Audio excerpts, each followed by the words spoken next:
All right. Well, we are back doing something. We were on a really good trek for a little while. I mean, we did like a whole month of daily vlogs. We were doing really good. This, Drew. I know. I was on a roll. I do this to you every time. I'm like, can you film? Can you film every day? Like, we're doing this, and then life happens. I'm all gung ho, and then I'm like, well, where's the next vlog? It's called Life Happens. I make content for a company called Texas Best Construction. Let's just say it takes up a lot of my time. They keep you busy. Yeah, they keep me busy. It's awesome.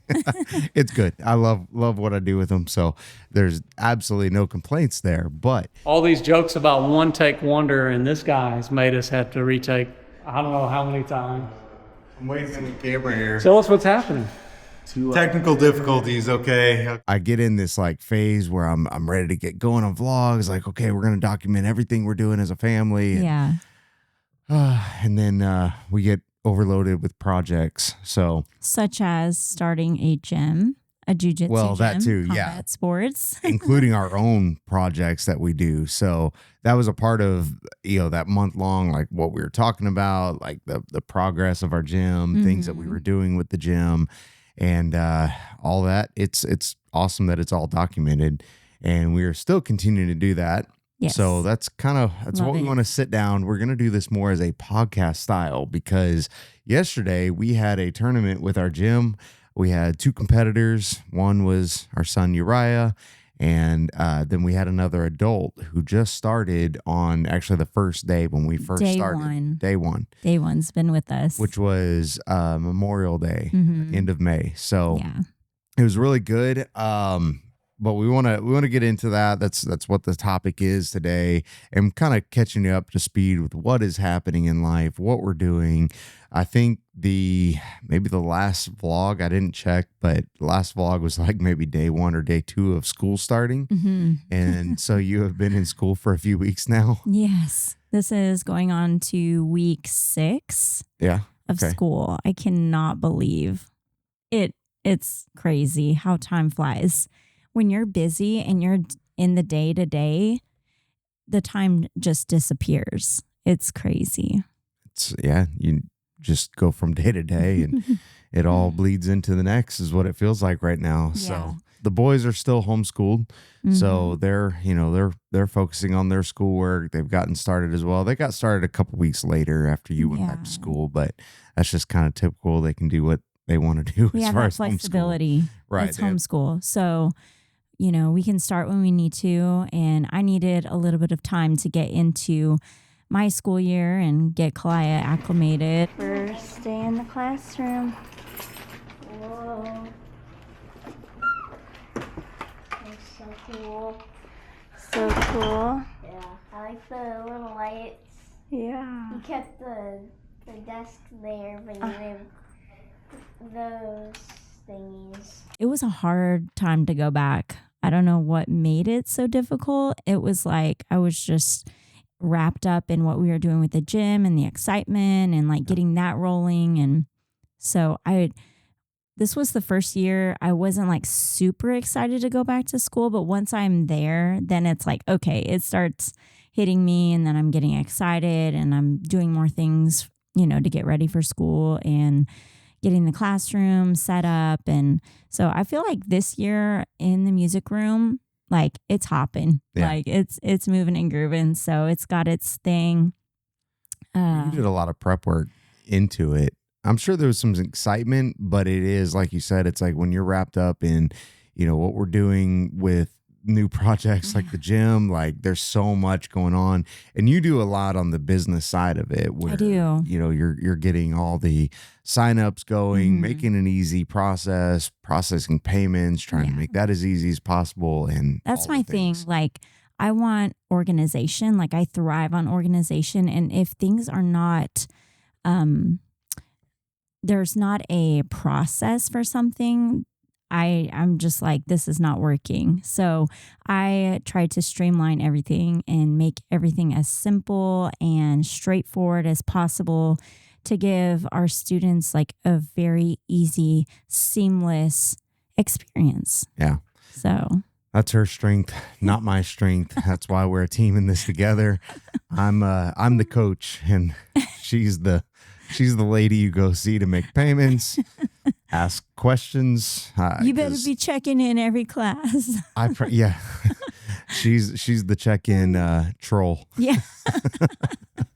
Okay, I'll take it.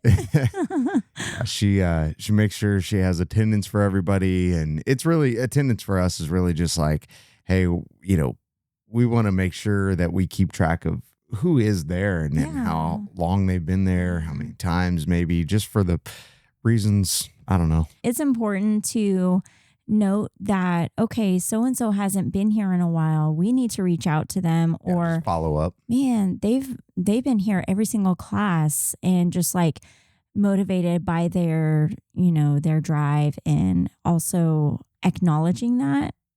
And for me, that brings value to my experience when I'm involved in something that somebody notices the hard work I'm putting in. Yeah. And, I think it adds value. Yeah, absolutely. Well, like I said, we're kind of sitting down doing this more like podcast vlog, I guess, keeping, on track with what we've been doing in life and all the things. So in the vlog, we had also talked about Elijah. He was supposed to be fighting what is the date? Today's date, September 7th. He was supposed to be fighting last weekend, September, August 30th. August 30th. Yeah. Sorry, not September. August 30th. He was supposed to have an MMA fight. This was his first MMA fight. The whole event got canceled. The whole thing got canceled. Yeah. So not Big just his fight, but the whole event. So that was disappointing. He was ready to go. He had been working really, really hard. We had both been working hard because I have to spar with him almost every night, getting him ready. And it's a lot of work on me too. So but it's good. It's really good pushing. We have a really, really good MMA coach right now. The Paul. best. Yeah, we have the best out there. Amazing coach. He's pushing us hard. So he was ready to go, but that whole event got canceled. So we've had to move on now. And he is now fighting October 4th in Louisiana. Yes. So we haven't stopped the training. I mean, the training has just continued. He did have a little bit of an injury where he had to kind of just rest up. It wasn't a bad injury. Just had to, take a couple classes off anyway. Yeah. But he's getting back in strong at it again. And October 4th coming up. Hopefully we will have that fight. But moving on, yesterday we had a jiu-jitsu tournament. So let me kind of bring clarity to what we do as a gym. Our gym is a combat sports gym. So we have jiu-jitsu, we have MMA, we have striking classes, and we do all the things. Jiu-jitsu is a part of what we do. We have some guys that only do grappling, only do jiu-jitsu. And then we have some guys that are really focused on MMA and, they want to go heavy into that. So we're providing both sides of that as well. But yesterday was focused all on the grappling. So the two competitors we had, Uriah and our adult, Ruben. Now, like I said, Ruben had just started in May. So literally 3 months of training, like no prior experience whatsoever. Like this was the only, I think, sport he had been competitive in. Yeah, like a combat sport anyway. Yeah. Tournament, the competition was Jiu-Jitsu World League, and they do it probably twice a year. I think so. 2 or 3 times a year, maybe. It doesn't seem very often. Yeah, but it's probably our favorite to get into. Like it's well organized. I'd prefer, Jiu-Jitsu World League if we're going to do competitions. You've got some high level competitors that come out. So you're going to be testing yourself. Yeah. In fact, it was a sold out event. We actually had 3 competitors that were supposed to be going. Another one of our kids, but his opponent, he only had one opponent and he ended up, the other guy pulled out of the tournament. So we just we took credit to get him in next time. So the whole event was sold out. I think it was like 1,200 competitors or something ridiculous like that. This event is usually, it's always at the Co-America Center, which is where the Dallas Stars play. And so it's a cool venue as well because it's an arena. It's a big place. And they have like It's intimidating. 10 mats, 12 mats? 12 mats. Yeah. I think. Yeah, I think it's 12 mats. It's a lot. I know that. No, I think it's actually more. Might be 14. No, like almost 20. Okay. Well, I don't know. I didn't count yesterday. Like I said, it's a big place. So we kind of stayed focused in the areas where our guys were competing. Yeah. And so, yeah, Uriah, let's start with him first. I mean, he had not competed since he was what? Like in second grade. So about 8 years old. And that was his first, white belt tournament. And after he did it, he was so excited. Like he wanted to do another one. And I think life just happened and he didn't get, I think he lost interest a little bit in jiu-jitsu after that. Well, there was a time that we had switched gyms and, there wasn't a lot of kids his size and age at that time. And, it just, like you said, kind of lost some focus and just didn't really stay with it as far as the competitiveness of it. And, Elijah, a lot of times he has always wanted to compete from day one. Like that's just his drive. That's what he wants to do. Uriah isn't so much that way. He likes to challenge himself. He likes to go out and do it. He's just not going to necessarily be the one that does it all the time. Like, hey, whatever tournament I can get in next, like give me every fight I can. Elijah is more that way. And, Uriah, like for us, we encourage our kids to do this. I mean, I don't want to say we require them to do it. However, it is a big part of what we do as a family. So it's kind of just the nature of, hey, we're on the mats, get on the mats. Yeah. It's not like we, mandate it. If they don't want to train that night, they're not, we're going to be cautious to not push them and make them have to do it. Or if they're not looking to compete, they don't have to compete. Yeah. We even tell all our students that like competition is not required, but it is definitely encouraged. It definitely helps. I mean, they say, I don't know who they are, where they got this from, but maybe it's equivalent to like 6 months of training when you do a competition. And I can see some value in that as far as just when you compete, there's so many things you learn, so many things that, the ups and downs of it all. And a coach can't just teach you that. It's that life experience and that personal angst, I guess, of like, man, I messed up here, or I don't like this outcome, or I could have done better. That is the true teacher. Yeah. And I think that's what competition does for a student. I know it did it for me. I know it did it for you. Absolutely. So yeah. But we got there to the Co-America Center and got all in, got checked in. And then Uriah, he had to weigh in. And he weighed in right at 88 pounds.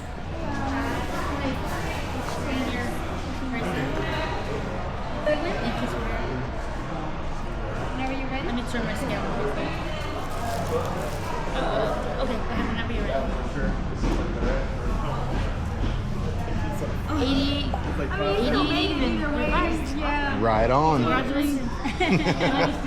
He made it by the exact poundage. So we're good. You okay there? You awake?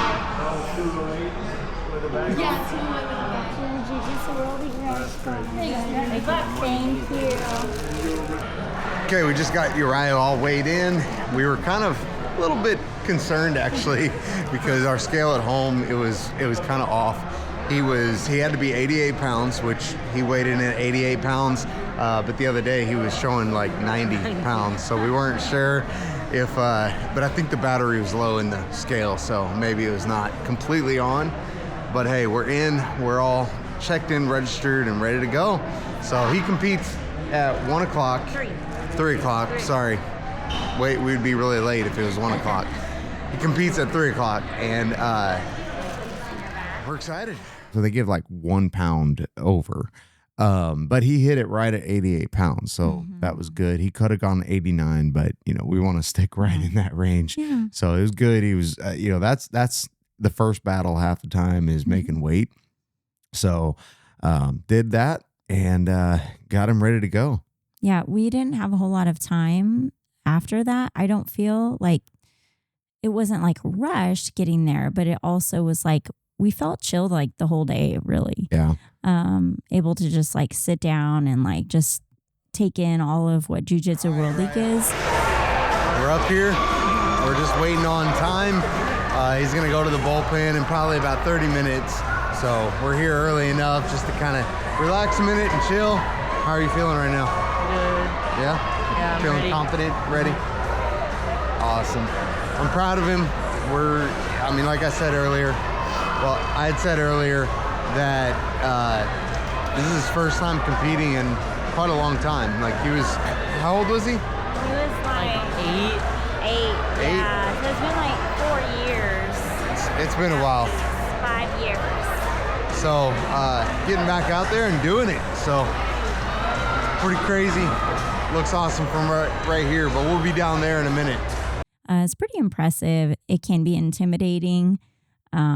We had been there several times, but for Uriah, he had never been at that big of a tournament for himself. Yeah. So, but he didn't seem very nervous. The one time after he, came out of the bullpen and they were walking towards the mat and stuff, he was like, he even said he was shaking. He was just the jitters, just like, A, ready to go, and then B, like the unknown. And I think you're always going to have that, no matter how big of a competitor you are. I mean, I think you're always going to have that anxiousness of the unknown. And I think you should. I mean, if it's always predictable, well, what's so fun in it? Because jiu-jitsu is a chess game. You don't know what the other person is going to do. You don't know what they know. I mean, even if you have watched them before or have even competed with them before, you don't know what they've been training. You don't know what their new developments are. So you're making split-second decisions and like going off of instinct and what you've been working on. And that's the fun of jiu-jitsu, is that it's always evolving. And I think that is what has been one thing to keep me in jiu-jitsu, because I get bored really easy. And I always need your dopamine fix. Yeah, exactly. But I did achieve my black belt, so I got all the way. Well, you never stop training, but I achieved what would be perceived as all the way, right? So Uriah's first match, he got in there, and he was confident. He felt confident going in, but not training a lot with partners of the same weight, same age, same skill, and all that kind of stuff. You don't always, what do I want to say? Like there's things that you have to be aware of when you're competing against that same skill level. Come on, Uriah, get out of there. No, you got to get out of there. Get out of there. And he got in there and he did really good, but he, had his head and arm in pretty far in, and he ended up getting into a triangle position, and then it ended up in an arm bar. So like I said, I'm proud of him. He did very good. It was definitely a good warm-up round. If nothing else, it kind of got him in, and like, oh, okay, this is competition, speed. Because when you don't compete at that speed for a while, you forget. Yeah. So I even think about like, okay, because I was supposed to compete in this tournament, but with all the things with school and the gym, I just decided let's just focus on our students.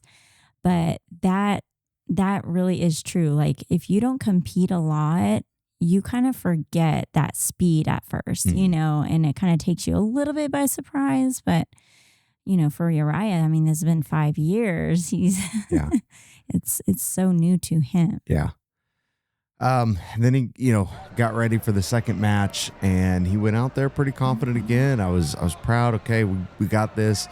And he ended up getting into the kids' guard and, got stuck there. He was really working to get out of it. Like he was really trying.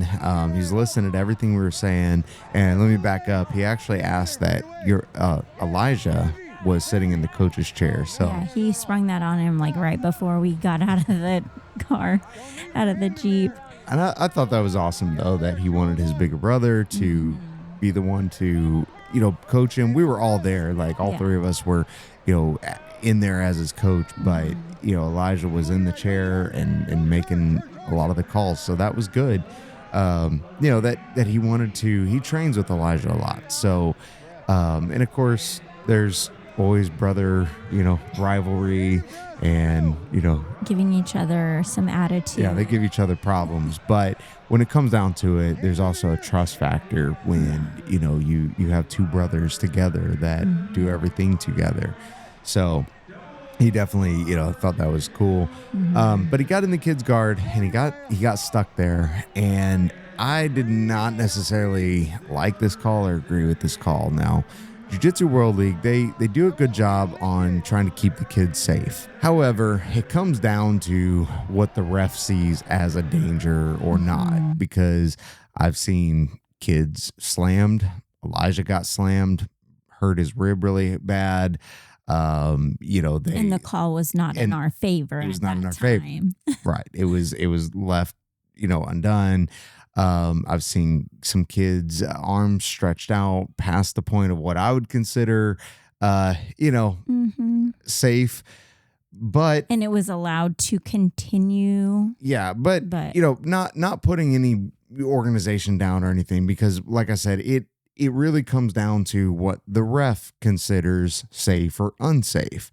And it's hard to make that call sometimes. And when you're sitting there watching and it's like, you don't know, it is hard to make that call. So I think in some certain circumstances, it is good to call it early. However, in this circumstance, he got into what, like a Kimura where he had his hand behind his back. And I felt like the ref called it really, really quickly. Yeah.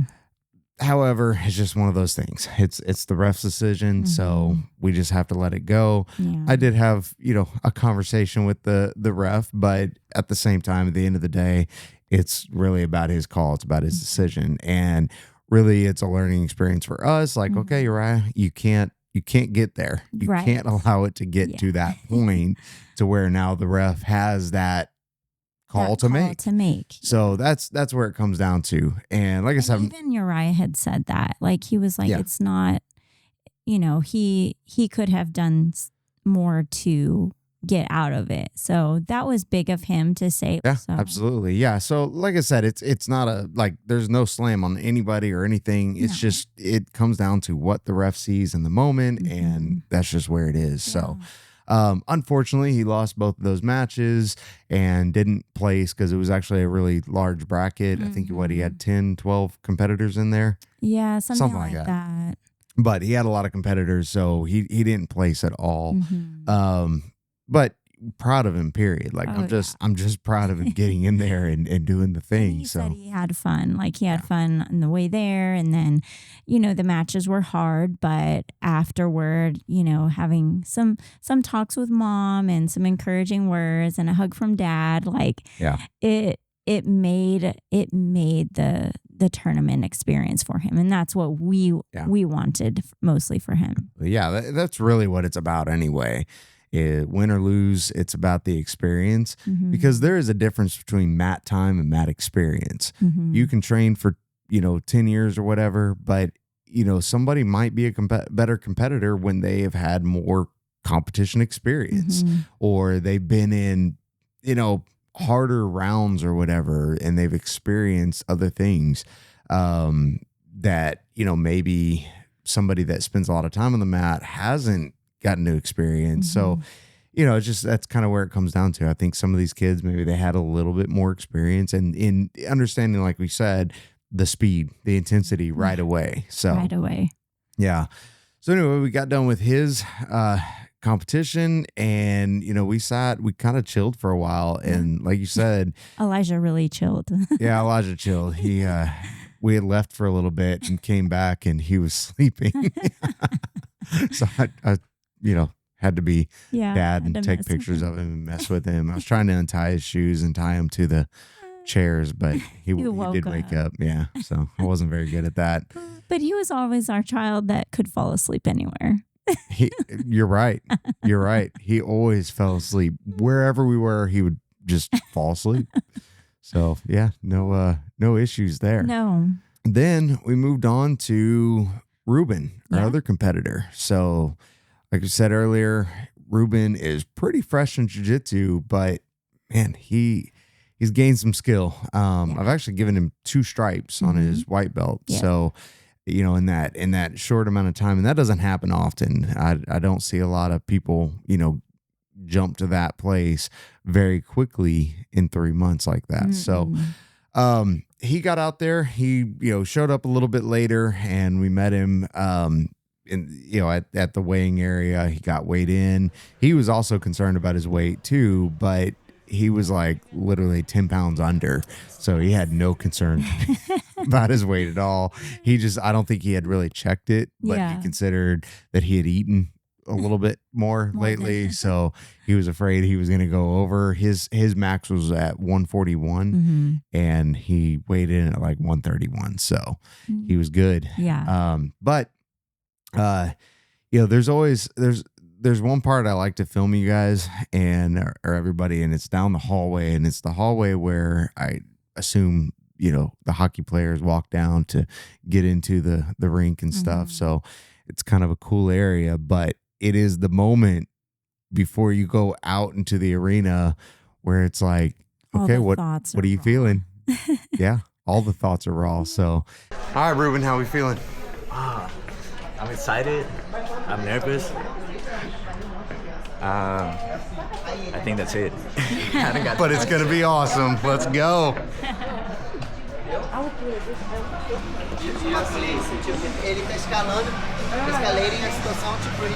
It's like everything starts hitting you. Your palms are getting sweaty and thinking of mom's spaghetti. I had to throw it out there. She had to do it. But it's also the place where they check all the things and, you know, just make sure your fingernails aren't going to tear somebody's skin off and you make sure they're all trimmed up. Make sure you have the right rash guards on and all that kind of stuff. Chores, you know. Yeah. No so pockets. Ruben got in there. His first competition, his first match was, do you want to say anything on that? Well, it was a challenging match. And it was challenging in the sense that, you know, just seeing your old self in like that realm of, okay, this is a new experience for him and you want it to be good, right? So you're thinking about all the things that he's going to face and you're feeling all the feels and the adrenaline. And so like your heart is out there too. And so, and to also put kind of that nervousness going against, you know, an opponent that really was like family in a way. Some people know the background of, you know, how our gym had evolved and come to be. And that, I mean, this is even hard to express, but just that kind of came to an end. And so to be starting fresh and then kind of facing this unannounced elephant in the stadium, like you're like, okay, well, you know what? Let's just have fun. Let's just put it all out there. And Ruben did. He did. He put it all out there. Yeah. And no, I think very well said. He went in strong. I mean, he went in. Ruben is just one of those. He's super creative. Ruben is actually a musician as well. He is a worship pastor, and so there's a creative side to him that it definitely comes out in jiu-jitsu. And it's cool when you see that, because it's like their brain is just spinning. They're thinking of all the things. They're understanding the angles they need to change, and just like, okay, well, what if I do this? What if I try this? What, you know, there's a constant, like, it's like a blank canvas, and they just see what is possible with it. So Ruben definitely did that. Now, he didn't win his match as far as getting his hand raised. For me as a coach, the win is not that. the win is not the end all. You can win a match, but lose the entire match, in my opinion. Okay. Yeah. You can get your hand raised and be the winner of the match, but ultimately you most of the time know if you won that match or not. Mm-hmm. If you tried your best, if you did what you needed to do. And let me tell you, after 3 months of training, Ruben did everything Absolutely to the T. It was literally all it came down to was some timing and a little bit more skill from the other competitor. I don't want to even say skill, but some time on the mat. Yeah, I would say. And so and that's not. I mean, they were both really good competitors together. I think they were both a solid competition for them both. And I mean, Ruben, he defended everything that was thrown at him. He only lost by points. And like he never quit. Like there was never a time like he was looking at Drew and just like, okay, what's next? No. Okay, I'm going to get out of here even if I'm just like locked down at all sides. Like he's still going to make a way. Those 5 minutes were a long 5 minutes for him, I know. But like you said, it was like he stuck with it the entire time. There was never a moment that I ever saw him like, I don't know what to do, I'm giving up, or anything. Like he was not going to get tapped. Like there was just nothing that was going to happen that he was going to get tapped. As far as like his persistence in it. He was going to persistently fight. He was going to make it hard at all times, even if he was in a bad position at all. So super, super proud of him in that. Yes. And like kind of what I said of like you're watching yourself out there. It was kind of like seeing yourself as a fresh white belt. You know what he's going through and you're like, I now know so much more that you want to communicate that like as a coach, and kind of now seeing that side of things of like we're coaches now in our combat sports gym, that you're trying to give them knowledge of, okay, what do they need to do in this moment next? And sometimes it's like, oh, well, they're okay. Where did that come from? Like, okay, go with that, just that, just like kind of just that all out fight. Yeah. There was one time you can get it. he had his back taken and he got to a point that he's like, I don't know what else to do to get out of this, right? So he took the other guy's arm and he tried to do like a straight arm bar from there. And that was one of those moments you said, and we haven't worked on that. We haven't done that. But it was one of those moments like, okay, well, what else can I do? I have what else do I have? And I will say this too, like Ruben has thrown some of those kind of things at me before, some things that I've never taught him. And whether he saw it somewhere or just got creative with it or whatever, he's almost caught me a couple times like, okay, all right. So I even called out like, okay, I know what you're trying to do. Do it. Just do it. Go. Just go for it. Yeah. So it's definitely a proud moment as a coach, to see one of your students, one of your competitors, like taking everything that you've worked on to heart and doing it. So he had that match and then he had another match. He went against somebody that was very, you could tell, skilled, very skilled and in competition. Probably had done several competitions. I don't know this other person. I'd never seen them compete, but you can always tell though when somebody walks out, like, okay, they've been on the mats before, the competition mats before, and he ended up he shot in for a double leg, but it was real low, and the other guy sprawled on him and ended up getting him into actually what's my favorite submission. It's a darce, but he turned it into kind of like a Japanese necktie. And Ruben has been in that several times, but it's different when all of a sudden, oh no, what do I do? Yeah, you've got that adrenaline, and it was a pretty quick match after. Like I don't think he was prepared. Like, oh, I've got to do this again, because he had such a hard first match. And then he put it all out there in the first match. He did. So that second match, he was kind of like, he did not give up at all still, No. but it was like, okay, I got to get through this. Like Yes. I'm trying to breathe. I'm trying to, so it is hard when you have matches back to back, and there's a lot going on with competition. There just is. It's a very busy day for us. I know even as coaches, it's exhausting for us as well. Yeah. And we were very thankful for the coaches lounge to get, even though it was subpar coffee, it wasn't Starbucks, but it actually was very what we needed. Yep. Just something warm. When it rhymes with soldiers coffee, it probably isn't good coffee.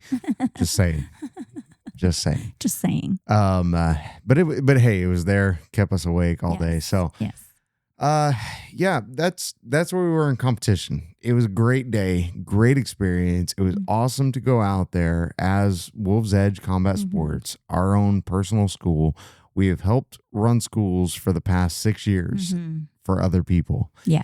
And now it's just awesome that it's been our time. I know. Like, this is us. This is what we're doing. Yeah. It's our legacy, and it's our ownership of, okay, we can pour ourselves into something that is like, it's our baby. You know what I mean? Yeah. And we have the autonomy to say and do with our students. Yeah. And so I felt like it was so awesome to be able to pray beforehand, before Uriah's match and before Ruben's match, and just like give God the honor and glory for everything. And just to be like, keep our competitors safe. Yeah. Keep everybody, with attitudes in check, emotions in check, all the things that come along with competition. And that really is the foundation of our school. That is the culture of our school. And we make that very, very known within our school. Anybody that comes in new, like, they know that is foundation for us. Like, Absolutely. we pray after every class. We pray with our students. We counsel and coach with our students if we need to, because jiu-jitsu and what we do in combat sports is a very close, connected, lack of a better word, it's a very intimate sport in that sense, because you're close contact.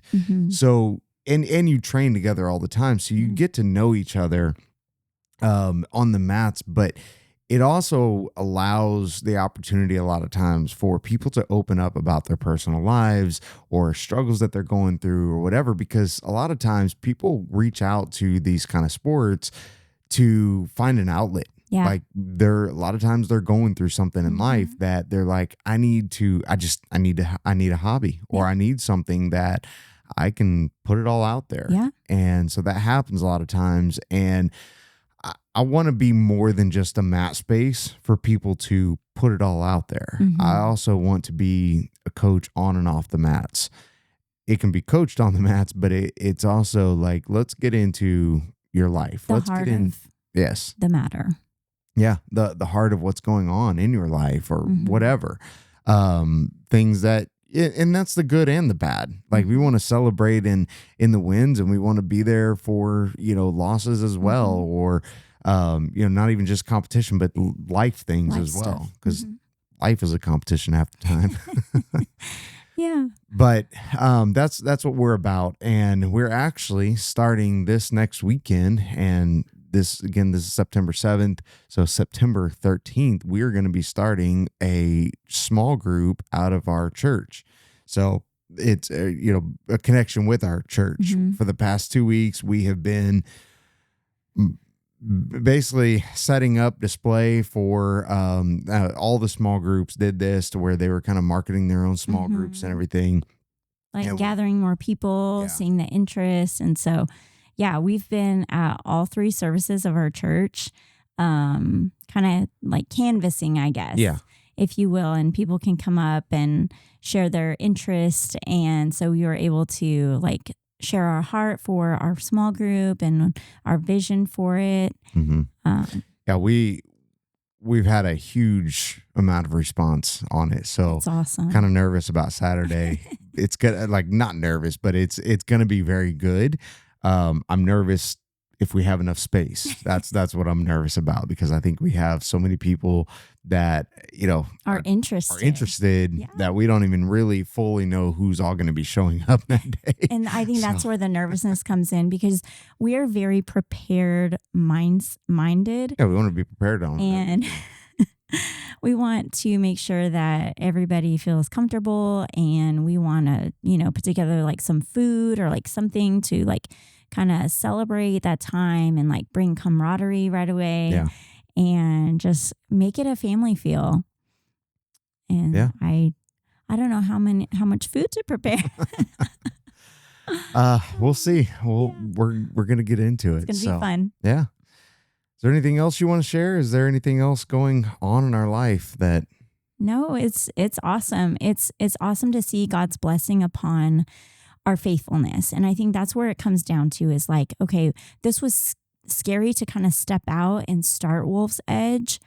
But at the same time, like, God had equipped us to do and to be for people that we've always been. Like, this has always been us. Yeah.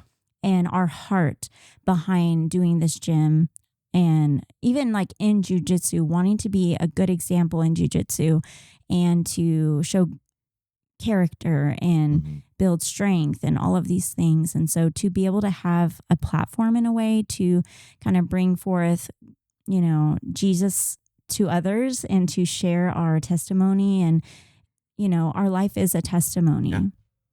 So it's awesome to see God move in this way, and just looking forward to what's ahead for Wolf's Edge. Yeah. Yeah, I'm proud of us in it all. Proud of the school, proud of what, we're doing with this. That's pretty much it. But this might be a format we do maybe a little more. Yeah, a little more. Like I said, we've tried to stay consistent on the vlogs, and there's a huge part of me. I love doing vlogs. I love the day in, day out. Hey, this is what's happening. This is what's going on. But it is a hard challenge, like staying on top of it all the time and trying to stay consistent with it. And, also stay creative with it. Okay, how can you change it up or whatever to keep the interest there, even for myself. But at the same time, it's just with our school, opening the school, with all the projects we have at Texas Best, you starting school again, it's very challenging to stay on top of all the time. So, but we're constantly filming, we're constantly documenting things that we're doing. I mean, even the other day, we had some cleanup to do in the yard. Summertime around here is just not fun, so you don't want to get out. Actually, it's not even just that. It's been the amount of time that we've had to spend on the property. We have 1.5 acres, not super huge, but there's a lot to take care of that, after living in an RV for a couple of years, you're not used to having to take care of and stay on top of. So there was some things that we had to, do around the property. But I also had some trees trimmed, and the guys didn't come back and haul off. They hauled some, but they didn't haul off everything. So we had to get out there as a family and take it to the back, take it to the burn pile. So we just had a really big bonfire one day and just burned everything. So all right, I'm done until it's empty. You're done? Yes, until it's empty and I go back over there. Oh, okay. For the millionth time. The grass is a little green. Sorry. It'll probably burn. It was on Labor Day. We that's right. labored.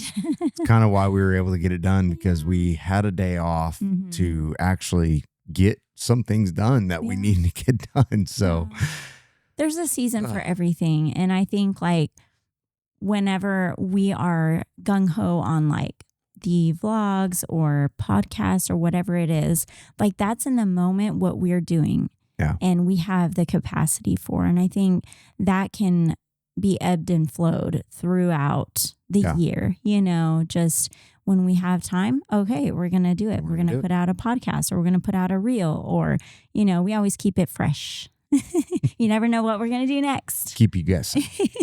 We keep ourselves guessing. So I keep you guessing is what it is. No, I always know. I'm just like, well, what's he going to throw at me next? Like, I'm okay with it. That is true. All right. Well, I think let's call it a wrap. Yeah. So thanks for watching. Subscribe if you haven't. Give us a like. Leave us a comment below. Let us know if you like this format too. That kind of keeps me motivated in doing it too. Yeah. You leave a comment letting us know, Absolutely. hey, I watched. I like this. Yeah. I like what you guys are doing. It kind of keeps me motivated to say, yeah, okay, they like it. I want to share it more. So let's go. All right. All right. Call it the end. See ya.